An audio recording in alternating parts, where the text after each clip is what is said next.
السلام علیکم ورحمۃ اللہ وبرکاتہ۔ عزیز ناظرین کرام، الخیر ٹرسٹ CGM چینل میں آپ تمام احباب کا استقبال ہے، خیر مقدم ہے۔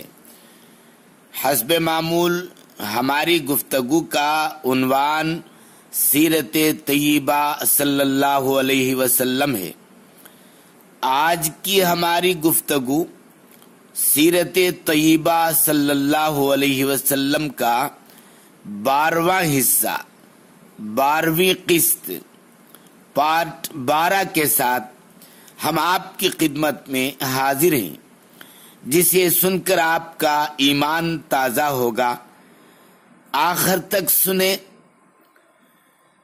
اور کل آپ حضرات دائی حلیمہ رضی اللہ تعالی عنہا، حضرت سیدہ آمینہ رضی اللہ تعالی عنہا کے گھر پہنچنے کے واقعات کو سن رہے تھے کہ دائی حلیمہ رضی اللہ تعالی عنہا کے پاس اس کے سوا اور کوئی آپشن نہ تھا کہ وہ محمد صلی اللہ علیہ وسلم کو ہی گود لے لے۔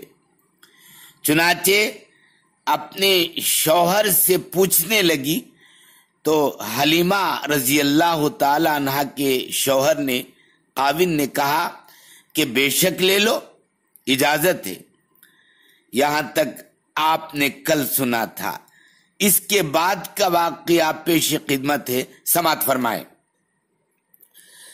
سیرت حلبیہ جلد نمبر 1، صفحہ نمبر 140 پر 6، سیرت ابن ہشام جلد نمبر 1، صفحہ نمبر 160 پر 2 میں لکھا ہے کہ حلیمہ سعدیہ رضی اللہ تعالی عنہا کے شوہر نے حلیمہ رضی اللہ تعالی عنہا کو محمد صلی اللہ علیہ وسلم کو گود لینے کی اجازت دیتے ہوئے کہا کہ عسى اللہ ان یجعل لنا فیہ برکۃ، ہو سکتا ہے کہ اللہ تعالی ہمارے لیے اس میں برکت عطا فرمائے۔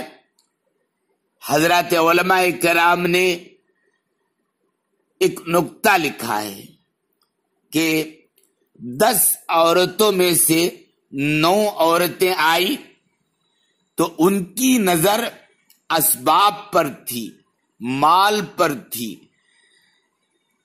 ان کی نظر لوگوں پر تھی کہ ان کے والدین یعنی بچوں کے ماں باپ ہمیں انعام دیں گے۔ ایک حلیمہ رضی اللہ تعالی عنہا ہی ایسی تھی کہ جس کے خاوند کی نظر اللہ کی بھیجی ہوئی برکت پر تھی، کیونکہ انہوں نے کہا عسى اللہ ان یجعل لنا فیہ برکۃ، ہو سکتا ہے کہ اللہ تعالی ہمارے لیے اس میں برکت عطا فرمائے۔ علماء نے لکھا ہے کہ اللہ تعالی نے حلیمہ رضی اللہ تعالی عنہا کا انتخاب اس لیے کیا کہ ایک تو وہ حلم والی تھی، ان کی طبیعت میں حلم تھا۔ کئی دفعہ ماں کی طبیعت میں حلم نہیں ہوتا تو بچے کی ذرا سی بات پر غصے میں آ کر بچوں کو تھپڑ لگا دیتی ہیں، غصہ کر دیتی ہیں، ڈانٹ ڈھپٹ کرنے لگتی ہیں۔ اور یہ تو حلیمہ رضی اللہ تعالی عنہا، یہ تو اللہ کے محبوب صلی اللہ علیہ وسلم کی پرورش ہونی تھی ان کے گود میں، لہذا اللہ رب العزت نے ایسی عورت کو پسند کیا کہ جس کا ظرف بڑا تھا، حوصلہ بڑا تھا، جلدی غصے میں نہیں آتی تھی، کیونکہ وہ حلم والی تھی، جس کی وجہ سے ان کا نام ہی حلیمہ پڑا تھا۔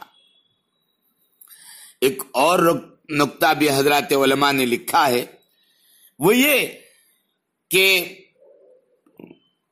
ان کی نظر، دائی حلیمہ اور ان کے شوہر کی نظر مخلوق پر نہیں تھی بلکہ ان کی نظر اللہ رب العزت کی ذات پر تھی۔ میرے عزیز دوستو، اس میں ہمارے لیے ایک بہت بڑا سبق ہے، بہت بڑا سبق ہے۔ جو مخلوق کی جیب پر نظر رکھتا ہے وہ عام بچوں کو لے کر گھر آتا ہے، اور جو اللہ رب العزت کی ذات پر نظر رکھتا ہے وہ حسن بے مثال کو لے کر اپنے گھر واپس آتا ہے۔ اللہ اکبر۔ میرے عزیزوں، حلیمہ سعدیہ رضی اللہ تعالی عنہا نے بچے کو اٹھا کر سینے سے لگا لیا۔ حلیمہ سعدیہ رضی اللہ تعالی عنہا اس وقت اتنی خوش ہوئی کہ زبان سے بے ساختہ حلیمہ رضی اللہ تعالی عنہا کے نکل پڑا کہ میں نے اتنا خوبصورت بچہ کبھی کہیں نہیں دیکھا۔ وہ بار بار اس بچے کی تعریف کرنے لگتی تھی کہ میں نے تو اتنا خوبصورت بچہ کبھی نہیں دیکھا۔ یہ سنا اما آمینہ رضی اللہ تعالی عنہ نے تو جواب دیا، حلیمہ تم تو گاؤں کی رہنے والی ہو، تم نے کیا بچے دیکھے ہوں گے؟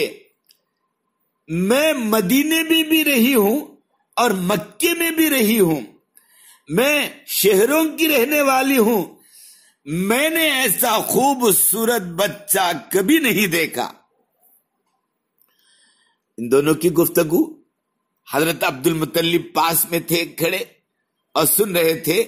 جواب میں کہا عبد المطلب نے، تم شہروں کی بات کرتی ہو، میں ملکوں میں ہو کے آیا ہوں، بلاد شام کا سفر کر کے آیا ہوں، میں نے ملکوں میں ایسا بچہ نہیں دیکھا، اتنا پیارا، اتنا سندر، اتنا خوبصورت۔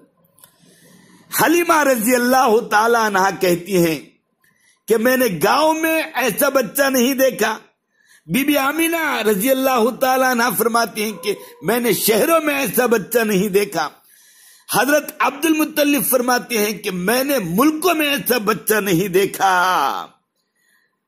تو حضرت جبرائیل علیہ السلام ان کے جواب میں کہتے ہیں، حلیمہ تم نے گاؤں میں ایسا بچہ نہیں دیکھا، بی بی آمینہ تم نے شہروں میں نہیں دیکھا، عبد المطلب تم نے ملکوں میں نہ دیکھا، اور میں نے پوری کائنات میں کہیں کوئی ایسا چہرہ نہیں دیکھا، ایسا چہرہ نہیں دیکھا۔ تو ان سب کی باتیں ادھر حلیمہ رضی اللہ تعالی عنہا، سیدہ آمینہ رضی اللہ تعالی عنہا، حضرت عبد المطلب اور جبرائیل علیہ السلام کی گفتگو ہو رہی ہے، تو غیب سے ندا بھی آتی ہے۔ اللہ رب العزت اس وقت یوں فرماتے ہیں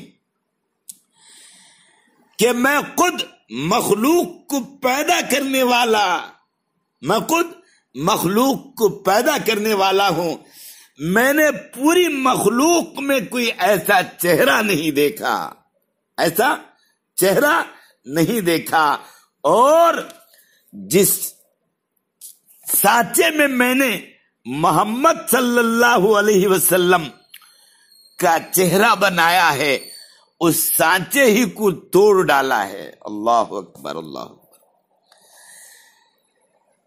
روایتوں میں آتا ہے کہ حضرت عبد المطلب نے حضرت حلیمہ رضی اللہ تعالی عنہ سے فرمایا کہ حلیمہ ہم نے یہ بابرکت بچہ تجھے دے دیا۔ حضرت حلیمہ رضی اللہ تعالی عنہ فرماتی ہیں میں حضور صلی اللہ علیہ وسلم کے پاس گئی، آپ سفید اونی کپڑے میں لپٹے ہوئے تھے، آپ صلی اللہ علیہ وسلم کے جسم اطہر سے، جسم مبارک سے مشک و عنبر کی خوشبو آ رہی تھی۔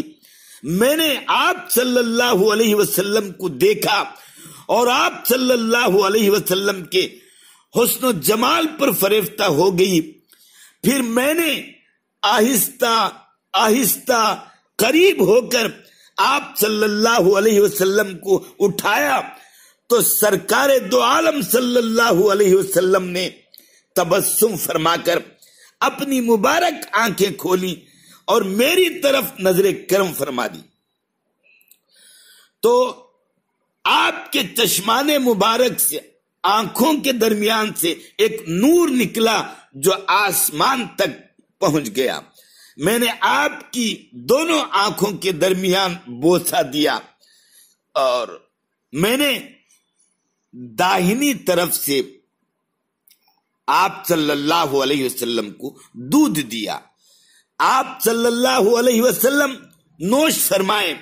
پھر میں نے چاہا اپنی بائیں طرف سے دودھ پیش کروں تو آپ صلی اللہ علیہ وسلم نے نہیں پیا. عزیز دوستو، اللہ تعالی نے آپ صلی اللہ علیہ وسلم کو بچپن ہی میں وہ علم عطا فرما دیا تھا. آپ صلی اللہ علیہ وسلم جانتے تھے کہ حلیمہ رضی اللہ تعالی عنہا کا اپنا ایک لڑکا بھی ہے اور دوسری طرف کا دودھ اس کا حصہ ہے. حضرت حلیمہ رضی اللہ تعالی عنہا فرماتی ہیں کہ آپ صلی اللہ علیہ وسلم نے کبھی بھی میری دونوں چھاتیوں سے دودھ نہیں پیا. دوسری طرف کو اپنے رضائی بھائی کے لیے چھوڑ دیا کرتے تھے. قربان جائیے اپنے آقا کی عظمت پر، جنہوں نے پیدا ہوتے ہی عدل و انصاف کا جھنڈا گاڑ دیا اور اپنی امت کو تعلیم فرما دی کہ کسی کا حق نہ لینا چاہیے. یہ میرے نبی کی تعلیم ہے. بقیہ تفصیل کل انشاءاللہ آپ کے سامنے پیش کرنے کی کوشش کروں گا. اسی طرح آپ ہمارے اپنے چینل کے ویڈیوز سے جڑے رہیے، سنتے رہیے. ہم انشاءاللہ آپ کی خدمت میں آپ کے ایمان کی تازگی کے واقعات روزانہ پیش کرتے رہیں گے.